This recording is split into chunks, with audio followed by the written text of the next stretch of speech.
이동의 뉴스 정면승부 3부 시작합니다. 더불어민주당 본경선이 시작되자마자 이재명, 이낙연 후보 간 공방이 격해지는 것 같습니다. 내일 첫 TV토론 앞두고 있는데요. 오늘 내일 양 캠프 입장 차례로 들어보겠습니다. 이번 시간엔 이재명 캠프 수석 대변인 맡고 있는 박찬대 의원 연결합니다. 의원님 안녕하십니까? 네, 안녕하세요. 예. 자, 이 캠프로서는 좀 답답하겠습니다만 어쨌든 백제 불가론 발언에 대해서 이낙연, 정세균 총리까지 가세해서 융단 폭격을 때리고 있어요. 예, 상당히 답답하죠. 예. 다른 네거티브라든가 사실과 다른 왜곡된 공격은 있었는데, 그런 것들이야 우리가 감내할 수 있어도, 우리 민주당 내에서 지역주의, 또는 지역주의를 불러들이고 이런 것은 도저히 용납할 수가 없는 부분이어서요. 예. 그래서 우리도 이 부분에 대해서 아주 강경하게 지금 대응을 하고 있습니다. 특히 이제 이낙연 후보, 정세균 후보 기품 있고 점잖고 품격이라든가 말로 귀감이 될 수 있는 정치인이라고 생각을 했는데 예.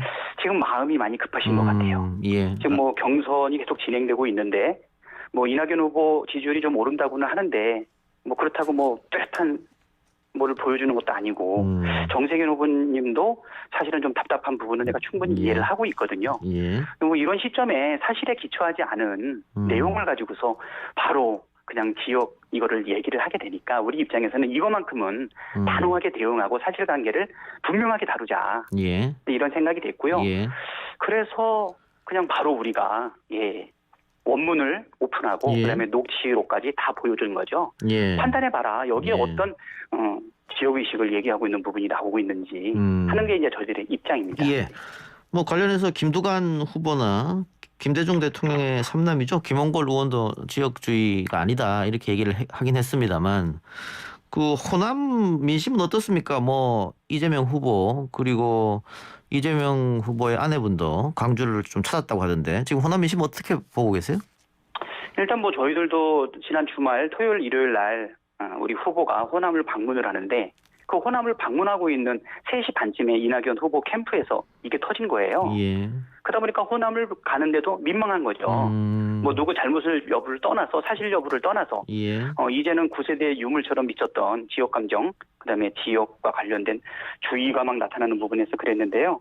그 생각보다 이제 호남을 갔더니 차분했던 것 같고요. 예. 다만 이제 호남에 있는 언론인들이라든가 주민들 생각에는 지역주의가 또 나오는 부분에 대해서는 누구도 달가워하지 않으시는 것 같아요. 예. 예, 그래서 그래도 차분하게 이 지사님의 설명을 좀 잘 들어줬던 것 같고요.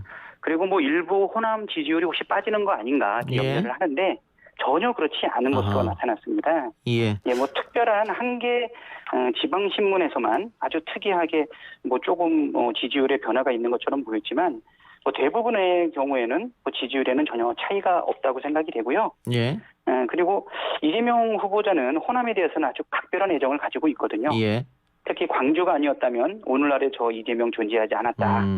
다시는 불의한 권력이 민주주의를 짓밟는 일이 없도록 하겠다. 이렇게 수차례 밝힌 적이 있었고요. 이재명에게는 호남은 이재명을 있게 해준 사회적 어머니다. 이렇게 좀 이야기를 했어요. 알겠습니다. 예. 어쨌든 호남 지지율은 빠지지 않았다 이런 말씀인 것 같고요. 네. 노무현 전 대통령 탄핵 투표 관련해서 이낙연 후보가 반대표를 던졌다 직접 얘기한 상황이고 지금 이 시점에서는 더 이상 거기에 대해서 언급하지 않겠다 이렇게 얘기했는데 이재명 캠프 입장은 어떻습니까? 이재명 캠프 입장에서도 그거를 자꾸 언급하는 건 좋아 보이지는 않을 것 같아요. 예. 다만 이제 그거를 물어보니까 어떻게 생각하냐. 예. 결국은 반대표를 냈는지 안 냈는지는 본인밖에 모르는 것이고 사실은 여기서 조금 꼬집었던 부분은 있었던 것이죠. 예, 지도자는 말과 행동이 분명해야 된다. 예. 이런 부분을 좀 얘기했던 것이 아닌가. 예. 자, 특히 명확한 예. 제가 말씀드려도 될까요? 예, 말씀하세요. 예. 네네.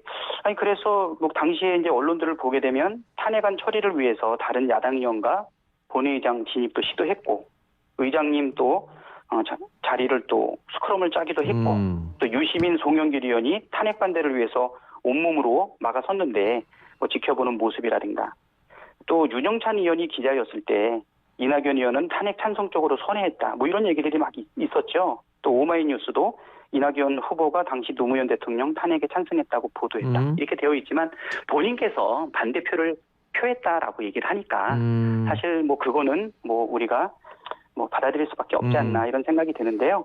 더 뭐 이상 한 가지 더 말씀을 드린다면 예, 말과 행동이 좀 분명해야 될 필요가 있다. 이런 생각이 좀 듭니다. 그럼 이 건에 관해서 더 이상 확정은 하지 않겠다. 이게 캠프의 생각인 것 같네요. 일단 뭐 이 부분에 대해서 더 이상 얘기한다기보다는 좀 아쉬운 부분은 그거예요. 우리 이낙연 후보께서 분명히 자기 의지를 가지고 분명하게 말씀드렸던 거는 사명권 하나밖에 없었던 것 같아요. 그러니까 점잖은 말씀을 하시고 품격 있는 말씀을 하시긴 했지만 우리 국민들은 지도자들이 어떤 명쾌한 생각을 가지고 있는지 사회 현상에 대해서 본인의 소신은 무엇인지 명확하게 듣고 싶어 하거든요. 예, 알겠습니다. 그러니까 태도, 말 분명하게 보여주셨으면 좋겠습니다. 그 내일 아침에 뭐 원팀 협약식 뭐 이런 거 한다고 하는데 후보들이 직접 참석하는 겁니까? 네, 지금 참여해서 하는 걸로 좀 저희가 알고 있고요. 예. 그런데 흑색 선전을 제재하자 이 문구를 놓고 이 전 대표 측에서 반대했다는데 그 반대 이유는 왜 그렇게 된 거죠? 반대 이유는 없었고요. 예. 제가 이제 어저께 이거를 기자회견을 했는데 결국은 정책 경쟁을 유도하려고 하는 중앙당의 그 의지에 대해서는 우리도 적극 동의를 한다. 다만 이러한 중앙당의 의지나 선관위의 의지가 처음은 아니거든요. 예. 예, 우리 처음에 발족할 때부터 이것이 계속 요구됐었는데도 불구하고 아까 말씀드렸던 지역 감정을 호도하는 이런 왜곡된 보도들이 많이 나오다 보니까 우리 입장에서는 이거에 대해서 단호하게 나가야 되고 단순히 또 한 번 하는 협약으로 끝난다라고 하면 의미가 없으니까 우리의 의지를 분명하게 보여주기 위해서 뭐 명백한 흑색 선전, 고의적 사실 왜곡 이런 부분에 대해 가지고는 선관위가 해당 캠프에 제재를 할 수 있는 조항까지 넣어줘야 여기에 참여하고 있는 후보들의 의지와 중앙선관위의 의지가 분명하게 발생하는 것 아닌가. 이걸 요구했던 거고요.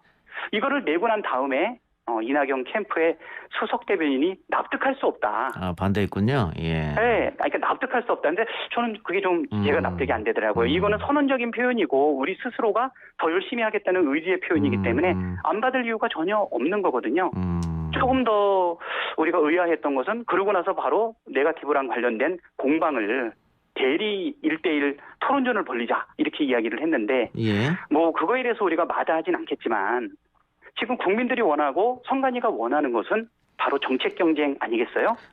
그게 우선순위가 앞에가 있어야 되는데 그거에 대해서는 또 아무 얘기도 없고 제재하자고 하는 부분도 거부하고 다시 또 네거티브 공방을 하자고 얘기를 하니까 이 부분은 상당히 좀 안타까운 부분입니다. 결국 국책선전 제재하자 문구는 빠지는 겁니까 그러면? 아니요. 지금 우리는 뭐 강력하게 요구를 하고 있었고요.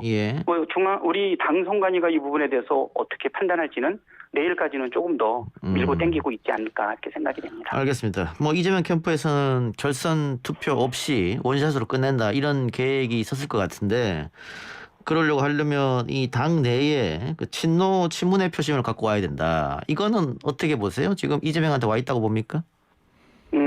친노 친문의 마음을 얻기 위한 노력은 뭐 당연히 필요한 거고요.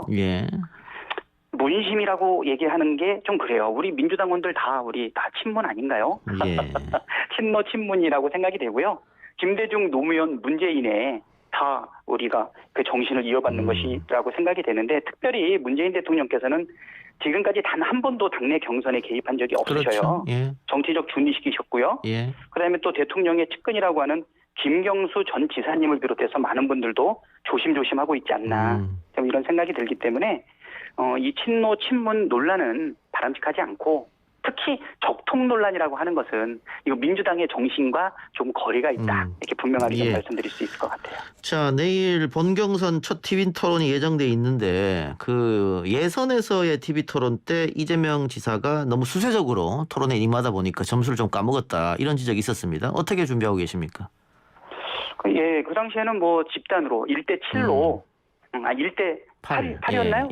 7, 8로 이렇게 하다 보니까 하나하나 상세하게 대응하다 보니까 본인의 정책과 비전을 보여주는데 사실 물리적인 한계가 좀 있었다고 생각이 되거든요. 그러니까 이번에는 분명하게 자기 시간을 확보해가지고 정책과 비전을 보여줄 건데요. 저는 오히려 전략은 이겁니다. 민주당이 이기는 경선으로 우리가 잡았어요.